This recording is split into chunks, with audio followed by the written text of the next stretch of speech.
Bueno, Jesús habla de los fardos pesados que de los fariseos imponen a la gente, ¿no?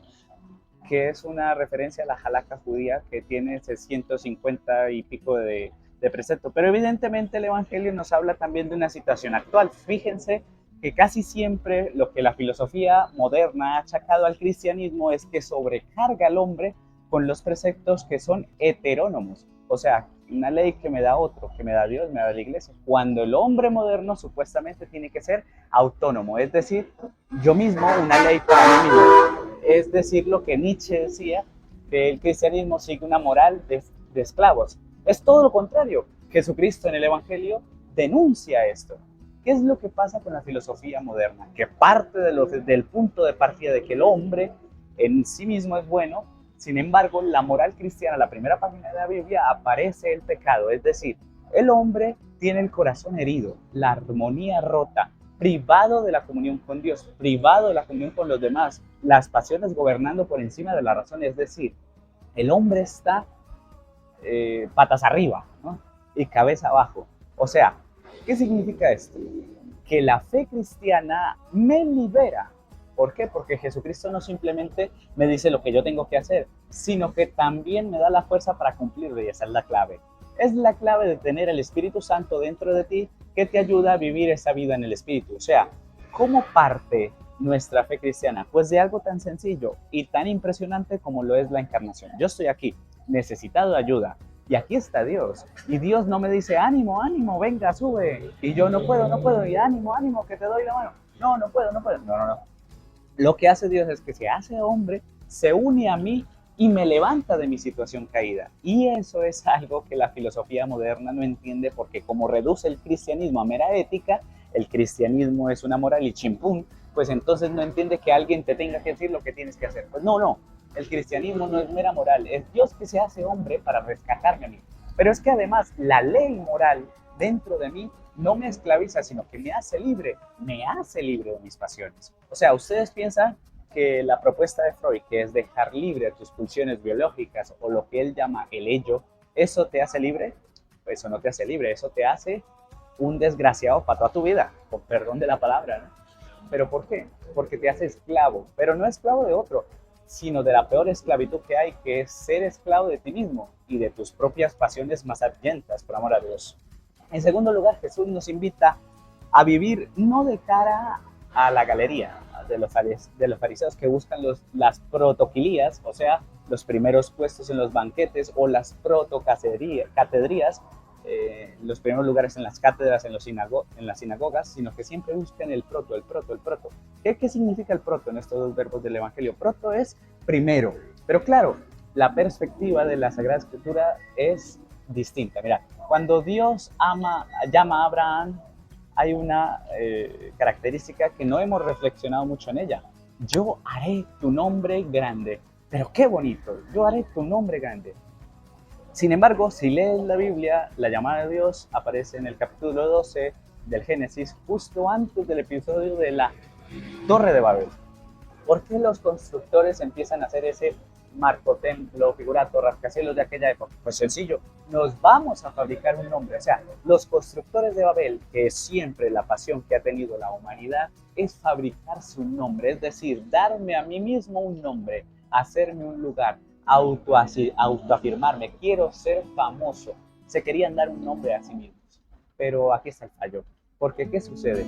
Dios le dice a Abraham, yo haré un hombre grande de ti. Es Dios el que te hace grande. No es la mirada de los demás la que me hace grande, sino cuando yo tengo auténtica vida interior de oración y contemplo mi propia vida, me miro a mí mismo con la mirada con la que Dios me mira. Ahí lo tienes.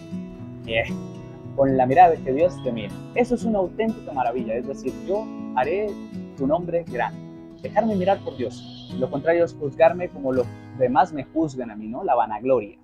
No busco la gloria que viene de Dios, sino la gloria que viene de los demás. En el Evangelio de San Juan, Jesús lo resume perfectamente y dice, hay de vosotros que buscáis gloria unos de otros.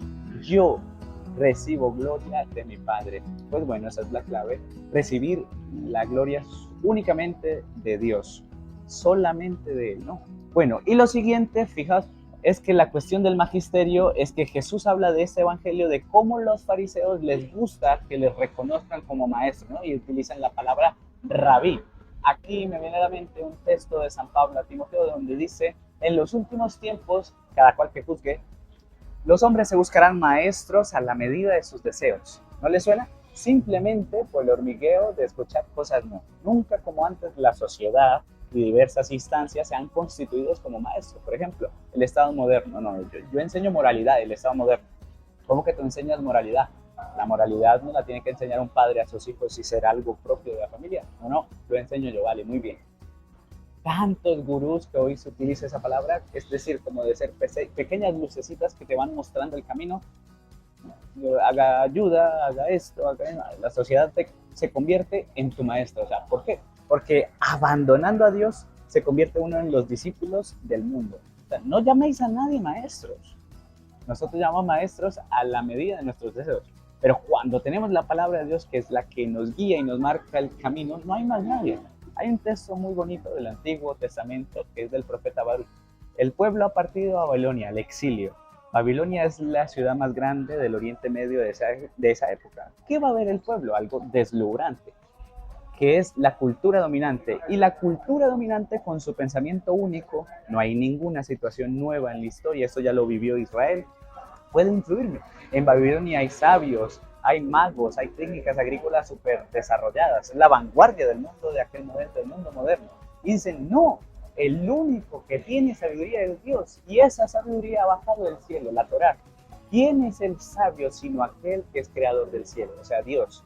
Es decir, no te dejes, no sé cómo decirte, no te dejes seducir, es que esta es la palabra, no te dejes seducir. ¿Por qué? Porque asume el Evangelio, algo tan sencillo, algo tan humilde como tienes entre las manos, pero aún tienes la auténtica sabiduría. Por ejemplo, en el libro de la sabiduría del Antiguo Testamento, libro de la sabiduría se llama así, tenemos formulado exactamente este mismo principio. Es un libro que se escribe en la ciudad de Alejandría en torno a inicios del siglo I a.C. La ciudad de Alejandría es la ciudad más culta, tenía fama en aquella época por su famosa biblioteca, porque se había helenizado completamente. Tras la conquista de Alejandro Magno se establece ahí la dinastía de faraones, los Ptolomeos, y entonces es el paraíso del saber.